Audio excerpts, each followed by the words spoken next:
Para mí de verdad es un privilegio estar aquí enfrente, porque es el Señor el que me da la oportunidad de estar aquí. Estoy segura de que Él escoge vasos frágiles, no porque yo pueda hacerlo, sino porque Él nos capacita para hacerlo. Él da las palabras y manda su Santo Espíritu. En esta mañana quiero saber si hay visitas. ¿De dónde vienen ustedes? De la universidad. Muy bienvenidos. Welcome here. ¿Hay alguien más? Is there guests here this morning that are here with us? Yeah, we have some back there. So, quiero decirles que sean muy bienvenidos. Welcome. Y es un honor para nosotros tenerlos acá. Esta es su iglesia. This is your church as well. Okay, el mensaje de esta mañana.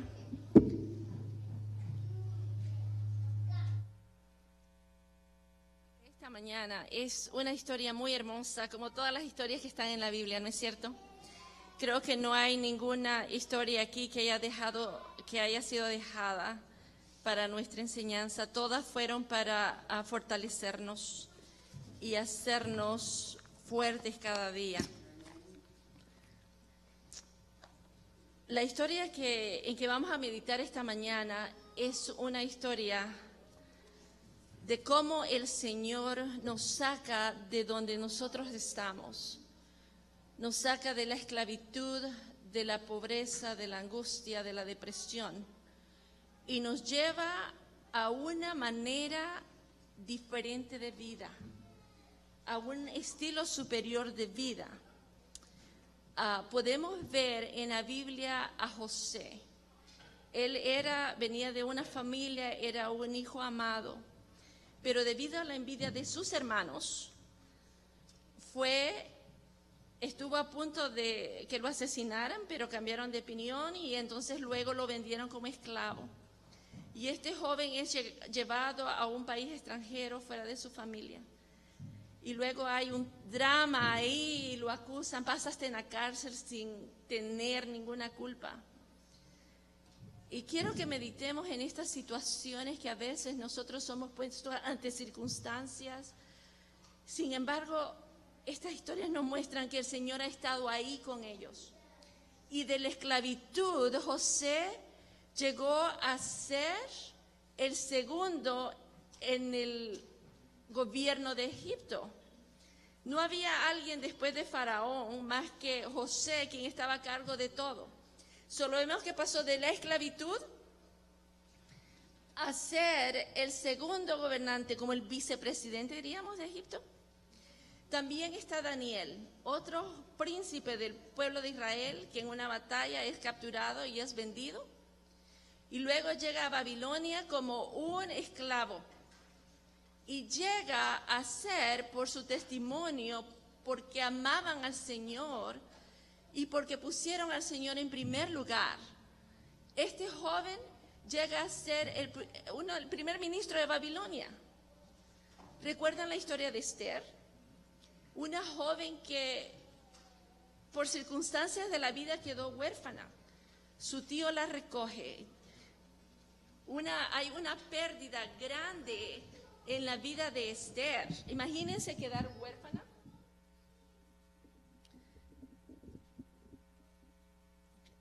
¿Se imaginan quedar huérfana? Y las circunstancias le cambian a esta jovencita porque llega a ser la esposa del rey.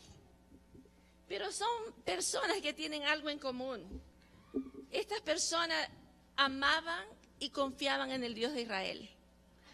De igual manera, David, un pastor que era el menor de sus hermanos y está allí pastoreando las ovejas, y cuando van a escoger al rey de Israel, él es ignorado porque no era capaz, no tenía las cualidades no era un guerrero como según la apariencia, no era lo que la gente creía que él podía llegar a ser en las manos de Dios.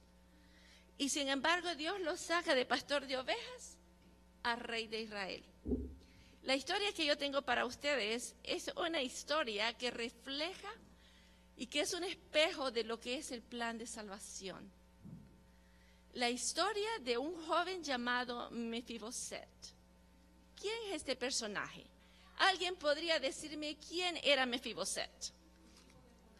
El hijo de Jonatán. ¿Alguien más me podría decir qué rango había dentro de Mefiboset? Nieto del rey. Por lo tanto, era de la familia real, ¿no es cierto? En los tiempos donde habían reyes en Israel, era costumbre de que el rey, cuando fallecía o había terminado su término o era asesinado o era destronado, quien seguía en el trono era el hijo. Y si el hijo no, el nieto. Iba en una línea de descendencia real. Por lo tanto, estaba él destinado, según las leyes terrenales, a ser un rey. Él era de linaje real. ¿Y qué es lo que vemos aquí que pasa? Para poder contarles yo la historia de este jovencito, necesito hacer un poquito de historia, de marco histórico. Y vamos a retroceder a la historia hasta Goliat. Ustedes recuerdan que Goliat era un miembro del ejército de los filisteos. Él venía constantemente a atacar al pueblo de Israel con amenazas, con insultos, desafiándolos y retándolos. Y no solamente a ellos, sino que desafiaba ¿a quién? Al Dios de Israel. Lo desafiaba abiertamente. Y le decía, quiero que uno de ustedes venga a pelear conmigo. Y entonces nadie tenía el valor porque tenían temor a un hombre alto, grande, era un gigante. Todos se miraban como hormigas a la par de él. Era un hombre grande y que había sido educado en la guerra, fuerte, y todos le tenían temor. ¿Se han preguntado por qué Saúl no lo peleó? ¿Por qué Jonatán no lo peleó? Jonatán fue un hombre muy valeroso. La Biblia nos dice en 2 de Samuel que él una vez derrotó a 20 filisteos. Pero parece que el temor se había apoderado de ellos. Y un día Isaí manda a su pequeño hijo, el pastor de ovejas, que está allá tirado, ¿verdad? Allá en la esquinita, lo manda a dejarle comida a sus hermanos. Y cuando él llega al campamento, encuentra que el gigante los está insultando y que está insultando a su Dios. Y dice, pero ¿cómo este filisteo incircunciso, dice, puede hacer esto en contra de Dios? ¿Cómo puede él desafiar de esa manera? Y dice, no hay quien lo pelee. Dice, yo voy y lo peleo. Y va delante del rey Saúl y dice, yo voy a pelear con ese gigante. Porque Dios me ha dado a mí, dice, cuando me dio a mi rebaño, yo podía defenderlo de los osos, de los leones, y mi rebaño estaba seguro. Y entonces viene, fíjense una cosa bien interesante en 2 de Samuel. Quiero que hablamos nuestras vidas en 2 de Samuel 18, a ver, déjenme buscarlo.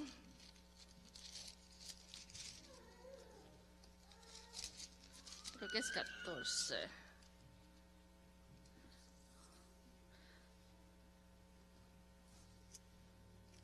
Perdón, es 1 de Samuel.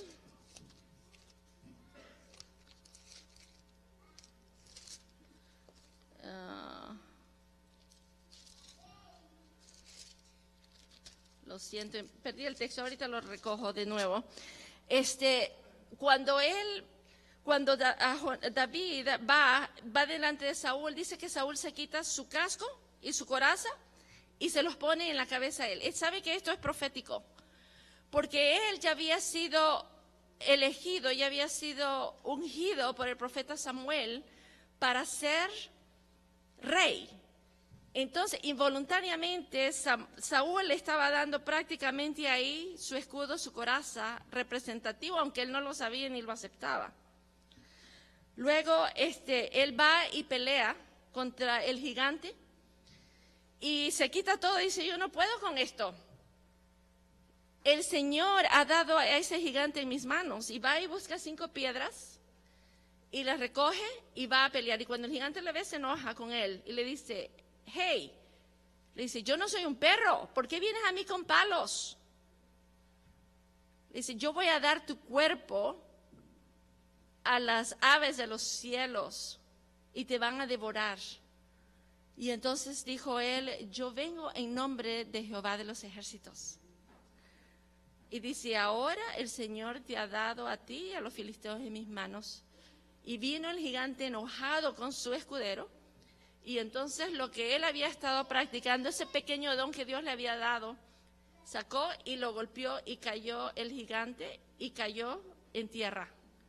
Y entonces los judíos, los israelitas se alegraron y fueron y persiguieron, y ese día hubo una victoria en el pueblo de Israel. Luego Saúl dice, ¿quién es este jovencito? Le pregunta a Abner, su escudero, y dice, no sé, dice, ve y averigua y tráelo. Y entonces cuando va Abner a buscar a David, viene David con la cabeza del gigante y lo lleva delante de la presencia de él. Y entonces ahí dice que cuando escucha la historia Jonatán y ve todo lo que había estado sucediendo, este es el versículo que quiero que miremos, en 1 Samuel 18, 1 al 4. 1 Samuel 18, 1 al 4. Y dice, cuando David terminó de hablar con Saúl, Jonatán se sintió ligado a David y lo amó como a sí mismo. Aquel día Saúl lo retuvo y no lo dejó volver a casa de su padre. Y Jonatán concertó alianza con David porque lo amó como a sí mismo. Eran como hermanos, era una alianza, un amor entre ellos dos. Y Jonatán, mire, Jonatán era heredero al trono. Y mire, aquí también él se quita la ropa, que es símbolo del poder que tenía sobre sí, y se lo dio a David y otra ropa suya hasta que su espada, su arco y su cinturón. El rey le dio su escudo y su hijo también, porque Dios había escogido a ese muchacho, aunque parecía un muchacho insignificante. Hay muchas batallas ahí, entonces dice que a Saúl no lo deja irse de su presencia, le dice, quédate aquí conmigo. Pero las mujeres empezaron a cantar y a decir, Saúl mató a 1000, pero David mató a 10,000, y le entraron los celos a Saúl. Porque a veces cuando tenemos poder, el poder nos corrompe.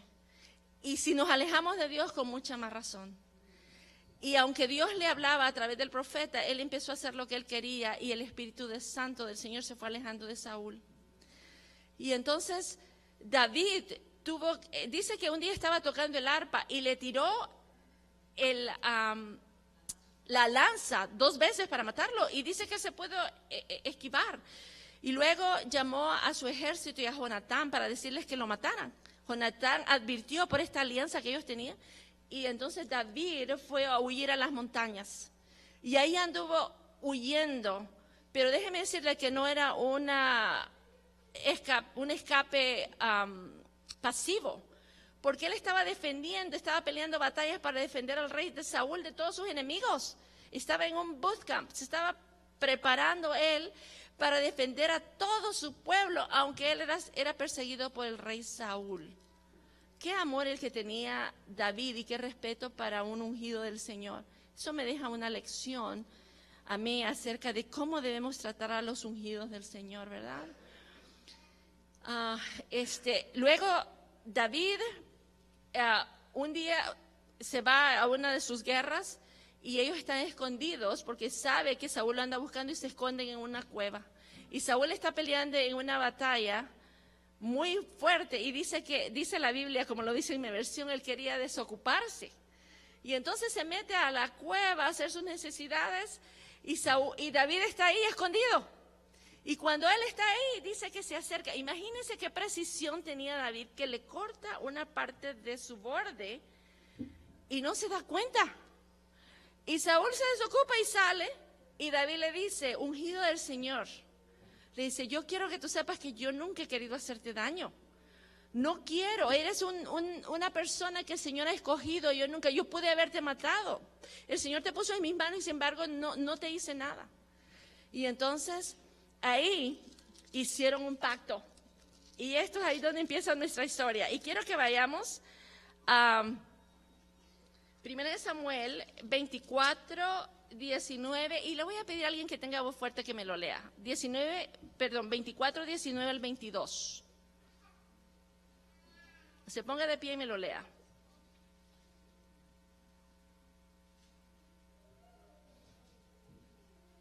¿Tengo un voluntario? 19, no, 24, 19 al 22.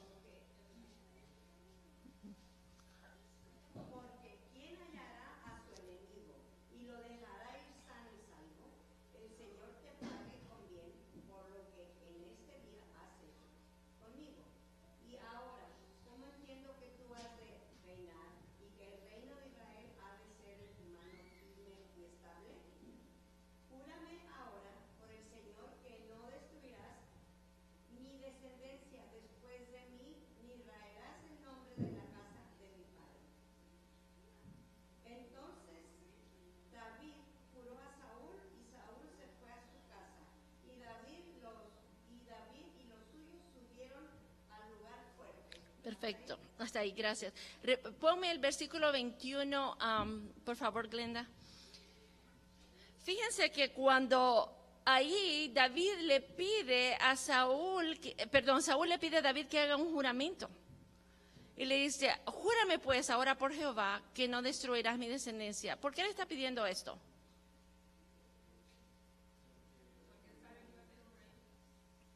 Ajá, ¿y qué es lo que sucedía? Lo que pasa es que en esos tiempos, cuando un rey salía y el otro rey entraba al poder, destruía toda la descendencia del rey anterior, porque ellos podían tener derecho al trono. Entonces temió por la vida de sus hijos y de sus nietos. Si ustedes recuerdan, Atalía trató de matar a los descendientes de David, también a los nietos. También recuerdan a Jehú, mandó a matar a 68 hijos de Ahab, porque tuvo temor que ellos le pudieran quitar el trono. Entonces Saúl, teniendo miedo de que David fuera a matar a su descendencia, lo hace que lo prometa, que no los va a tocar y que los va a cuidar. Y David le promete a Saúl que no va a tocar a su descendencia. Entonces luego viene una batalla y Saúl está peleando aguerridamente, y ahí ve cuando matan a 3 de sus hijos, y dentro de esos 3 hijos está Jonatán. Y él es herido y le pide a su escudero que lo mate porque él está herido. Y entonces su escudero le dice, yo no puedo hacer esto, yo no puedo tocarte, ungido. Y él Saúl se tiró sobre su propia lanza, y luego el escudero también se mató. Había una amalecita que había vivido en Israel y que estaba observando todo esto, y corrió al campamento de David y le dice, David, Jonatán y los otros 2 hijos de Saúl perecieron. También Saúl le dice, él me pidió que yo lo matara, y entonces aquí está su brazalete y aquí está su corona, yo lo maté. Y dice que David rasgó sus vestidos y lloró y puso ceniza. Dice, pero ¿cómo pudiste matar al ungido de Dios? Él estaba diciendo una mentira, pero pagó por su mentira, ¿verdad?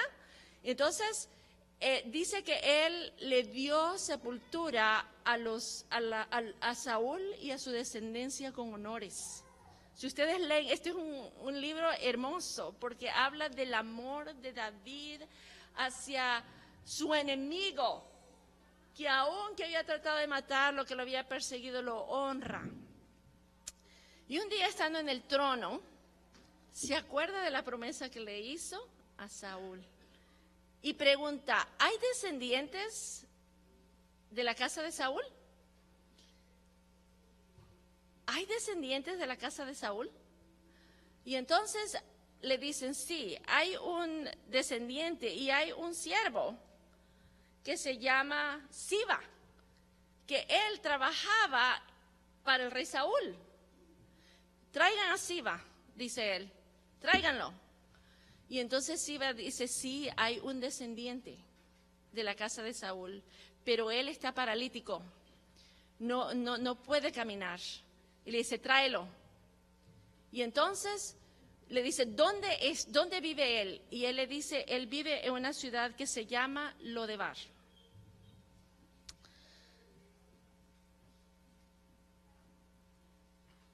Lodebar significa, lo quiere decir no, y debar quiere decir comunicación.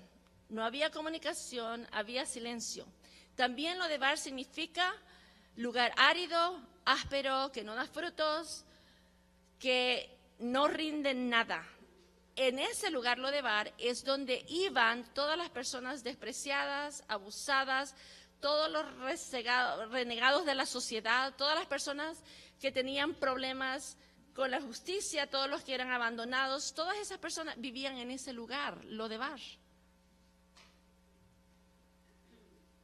¿Qué es lo que había pasado? ¿Alguien recuerda cómo es que Mefiboset había quedado inválido?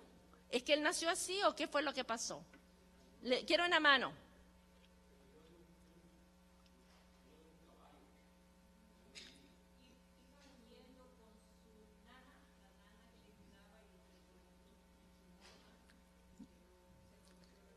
Muy bien. ¿Clarita? Ok. Lo que sucedió que cuando el rey Saúl perdió la vida, alguien les avisó. Porque lo que pasa es que, acuérdense que les dije que se deshacían de la descendencia. Entonces la criada, la nodriza, se dio cuenta de que los habían matado. Y como nodriza lo agarró y salió corriendo con él y se tropezó y lo botó. El niño tenía 5 años. Y se quebró sus piernitas. Y seguramente no tuvo atención médica, no tenían la tecnología que tenemos hoy. Y el niño quedó lisiado de sus piecitos. Y entonces la nodriza lo llevó a ese lugar a esconderse. ¿Saben, hermanos, que Mefiboset me representa a mí y los representa a ustedes? ¿Por qué? Cuando nosotros pecamos, nosotros somos quebrantados por el pecado. Somos fraccionados. Llegamos a ser inválidos. Y a veces nos vamos al silencio, a guardarnos eso al lugar de Lodebar. Porque a veces las personas que nos hacen daño son las que más nos quieren. Las personas que nos botan y nos quiebran los pies son las personas que están más cerca de nosotros. Yo no sé cuántos de ustedes han sufrido abuso físico, abuso sexual o maltrato de palabras, o simplemente la vida ha sido dura con ustedes por una enfermedad. Pero el asunto es que nos caímos o nos botaron y estamos inválidos por el pecado. Y nos vamos a ese lugar, Lodebar, al lugar escondido, el silencio que no prospera, que es esta tierra, y nos quedamos hundidos. Pero fíjense que el rey, por la promesa que le hizo a Saúl, por amor a Jonatán, va y pregunta y quiere redimirlo, quiere traerlo a su casa. Busquemos en 2 de Samuel 9.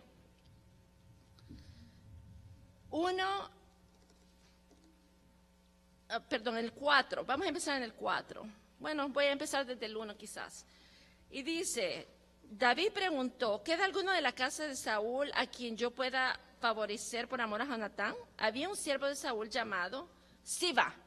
Este personaje representa al Espíritu Santo, hermanos, porque él va, es el que está en medio de los dos reinos, está en medio del reino de Saúl y del reino de David, y él va y lo busca, y eso es lo que el Espíritu hace con ustedes, hermanos, y hace conmigo, cuando estamos en el pecado, va y nos busca, y dice, el rey le dijo, ¿eres tú Siba? Y respondió, tu siervo. El rey le preguntó, ¿queda alguien de la casa de Saúl a quien pueda yo favorecer por amor a Dios? Siba respondió, aún queda, porque él sabía que había alguien, igual cuando el Espíritu Santo sabe que nosotros estamos en dificultades, queda un hijo de Jonatán lisado de los pies. Entonces el rey preguntó, ¿dónde está? Siba respondió, en Lodebar, en casa de Maquir, hijo de Amiel. Ahí está la palabra Lodebar. David envió a traerlo de Lodebar, de casa de Maquir, hijo de Amiel. ¿Están haciendo la comparación, hermanos? No sé si me estoy explicando en mi mensaje. Nosotros estamos paralíticos, estamos inválidos. Como iglesia, igual manera. A veces por la religiosidad, a veces por la falta de frutos, a veces votamos a las otras personas, hermanos. Entonces, como iglesia, como individuos, estamos como Mefiboset. Sin embargo, el Espíritu Santo está buscándonos constantemente. Y miren lo que dice acá.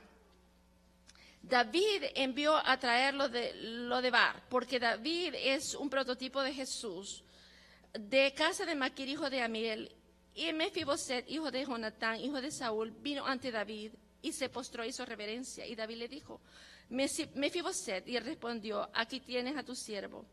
Fíjate que se imagina que él había estado temblando porque le dijo, no temas. Y eso es lo que el Señor le dice a cada uno de ustedes 365 veces. Eso es el número de veces que está la palabra no temas en la Biblia. 365 veces. Ese es un versículo por día. No temas, no temas. Dice, y David agregó, no temas porque deseo favorecerte por amor a Jonatán, tu padre. Te devolveré todas las tierras de Saúl, tu padre, y tú comerás siempre a mi mesa. Esa es la invitación que Jesús te está haciendo hoy a ti. Dice que nosotros fuimos botados, somos lisiados por el pecado, estamos en esta tierra de Lodebar. Botados por nuestras propias, quizás nosotros solos no hayamos caído, quizás alguien nos botó. Sí, estamos lisiados por el pecado, sin embargo, el Señor ha enviado al Espíritu Santo a buscarte esta mañana. Y Él quiere sacarte del lugar de donde estás para traerte a su casa. Dice que Él te va a devolver todo, porque cuando Él venga, Él dice que ha ido a hacer mansiones. Dice, para que donde yo estoy, vosotros también estéis. Dice, he aquí yo estoy a la puerta y llamo. Si alguno oyere mi voz, entraré a Él, cenaré con Él y Él conmigo. Una invitación a la mesa. Yo no sé si ustedes se han puesto a pensar que cuando Él dice que nos invita a su mesa a sentarnos, si comprendemos realmente qué es la invitación tan grande. ¿Cuántas galaxias y seres creados hay? Y usted y yo vamos a tener el privilegio de sentarnos en la mesa. Wow, nadie dijo nada. Usted y yo nos vamos a sentar a la mesa. Otra cosa más grande que la mesa es lo que dice Apocalipsis. Y está en Apocalipsis 3, 20, 21. Este versículo, estudiando esta madrugada, este tema, dije, wow, realmente yo lo leo y lo escucho, pero como que a veces no, don't click, no entiende. Apocalipsis 3, 21. He aquí yo estoy a la puerta y llamo, si alguno oye mi voz y abre la puerta, entraré a él y cenaré con él y él conmigo. Fíjense bien, 21. Al que venciere, le daré que se siente conmigo en mi trono. En mi trono, así como yo he vencido y me he sentado con mi Padre en su trono. Imagínense, usted va a estar sentado en el trono, porque Mefiboset un día se debe haber sentado en las piernas de su abuelo o en las piernas de su padre en el trono. ¿No es cierto? Era su reino, él estaba ahí en ese palacio, pero fue destituido del palacio y fue enviado, igual que usted y yo que estamos vagando en esta tierra, donde somos extranjeros y peregrinos. Pero el Señor ha prometido que esta tierra es pasajera y que un día nos va a llevar a las mansiones que Él ha preparado para nosotros y nos vamos a sentar en la mesa y también en el trono con Él. ¿Entendemos esto? ¿Entendemos qué grande es esto? Y dice acá, el versículo 9, dice, entonces el rey llamó a Siba, siervo de Saúl, y le dijo, todo lo que fue de Saúl y de su casa, lo he dado al hijo de tu señor. Eso es lo mismo que va a suceder con ustedes. ¿Y sabe cómo se considera Mefiboset? Él se considera como un perro muerto. Y el perro era la más bajo en la cultura judía, y muerto era peor. De esa manera se considera. Y a veces nosotros nos alejamos de Dios porque nos sentimos así, por el pecado. Y es cuando más cerca tenemos que estar de Él. Porque Él nos va a hacer nuevas criaturas. Hermanos, mi llamado para ustedes en esta mañana es que nos preparemos, que dejemos lo de Bar, aunque estemos quebrantados. Lo primero que tenemos que hacer es reconocer que necesitamos a Jesús, que estamos paralíticos espiritualmente y que sin Él no podemos caminar, porque los pies en la Biblia representan nuestro caminar. Si yo estoy un día sin Jesús, hermanos, mi día es de fracaso en fracaso. Si yo me pongo en las manos del Señor en la mañana y constantemente Él hace mis luchas, Él va a luchar por mí. Pero si yo lo hago por mis propios medios, estoy perdida. El Señor te está invitando, está enviando tu Santo Espíritu para que Él trabaje en tu vida, porque quiere que cuando Él venga por ti y por mí, nos sentemos a la mesa, y no solamente a la mesa, sino en su trono. Pedí a Evelyn que tocara el himno Amor que no me dejarás como un especial. Lo iba a tocar durante el mensaje, pero no había especial, así que le pedí que lo tocara, porque ese himno fue escrito por George Matheson.